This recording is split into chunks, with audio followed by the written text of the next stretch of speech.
What if people shrunk every time they felt embarrassed? Um, Imagine waking up one day, and suddenly, every time you feel embarrassed, you physically shrink. Not just metaphorically, literally. You blush, feel the heat rising to your cheeks, and then, poof, you're half your size. Sounds crazy, right? But what if this was the new normal? What would the world look like? How would society function? And most importantly, how small would you be by now? Now let's journey to this magical world. At first, the change is shocking. Scientists have no explanation, and doctors are overwhelmed with patients who are suddenly the size of hamsters. News channels report people disappearing at social gatherings, only to be found later hiding under furniture. Schools have to redesign their desks, and job interviews become a nightmare.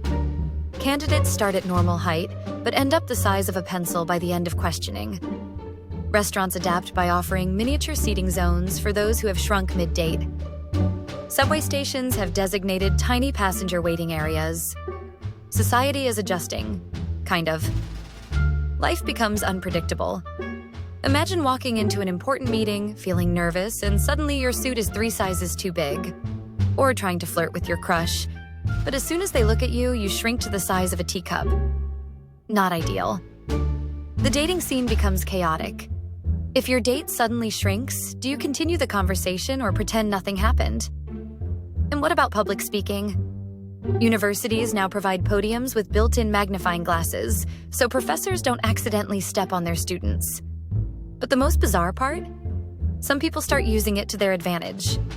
Shy individuals embrace their tiny forms, sneaking into movie theaters for free or hitching rides in people's pockets. Entrepreneurs emerge, selling anti-embarrassment therapy and custom doll-sized clothing for the perpetually small. Society divides into 2 groups: those who remain full-sized, the overly confident extroverts, and those who have permanently shrunk due to years of secondhand embarrassment. Cities create embarrassment-free zones where people are encouraged to speak freely without fear of shrinking. The government even considers introducing the Great Confidence Test, where citizens must prove they can remain full-sized in a room filled with their most embarrassing childhood memories played on a loop. In the end, this strange new world teaches us something important. Confidence is key, but embarrassment is part of being human. Maybe shrinking isn't so bad. It keeps us humble, helps us laugh at ourselves. And who wouldn't want a free pass to sneak into concerts in someone's pocket? So, if this were real, how tiny would you be by now? Let us know in the comments.